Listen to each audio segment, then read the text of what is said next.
This is Kyle Martin Paintings.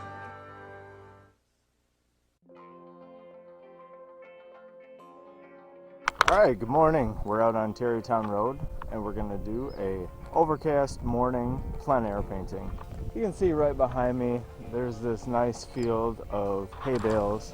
I think these are Bob Belter's hay bales. This morning I took the dog for a walk, and when I was walking I noticed that there was a really nice quality of overcast light and some nice atmosphere, and so I decided I'll take advantage of the day.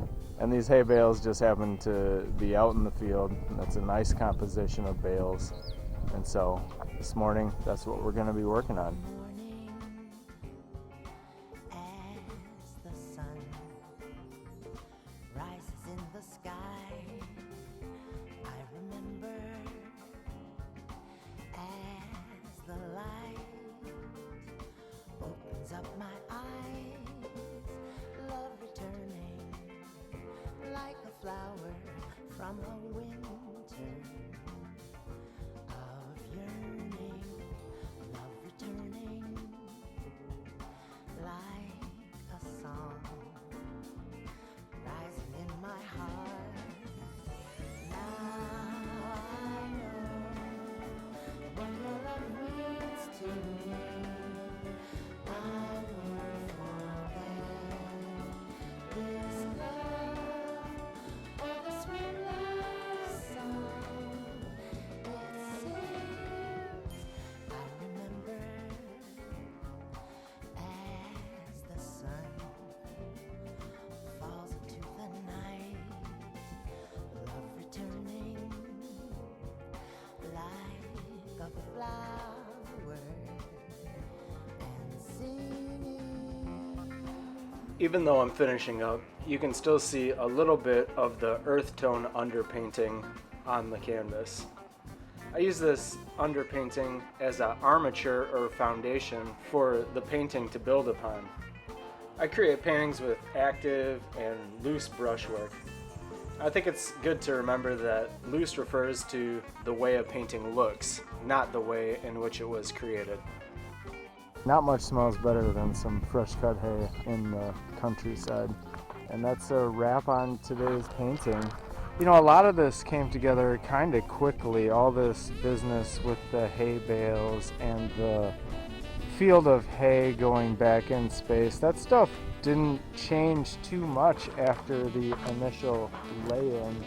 My initial statement of the hay bales in the hayfield was pretty good and pretty accurate in today's situation. And after I laid those elements in, I didn't change them very much. And so it's kind of retaining that sort of graphic and loose feel that I had at the start. For maybe 45 minutes or an hour, the sun was kind of out, and it gave me a little more contrast than what's happening out in the field right now. So I was able to mix my colors while the sun was happening, while that contrast was happening, and that gave it more interest than if it was just completely overcast like it is right now. I'm happy with the way that things are looking at this moment.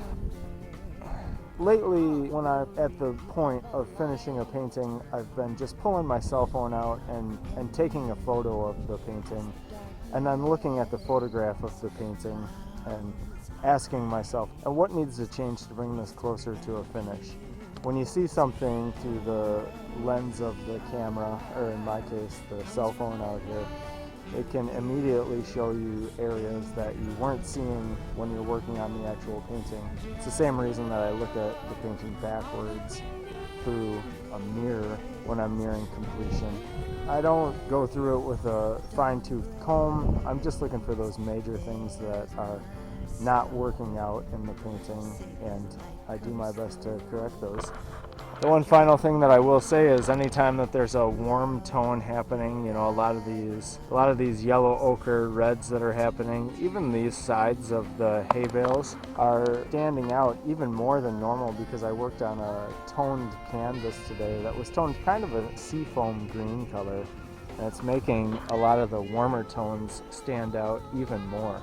So by working on kind of a cool seafoam green canvas, it's putting those reds and those warmer tones in a field of green, which is making them stand out even more.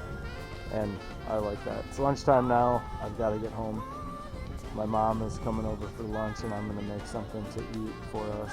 So thanks so much for being with me for today's painting session. We'll do this again soon.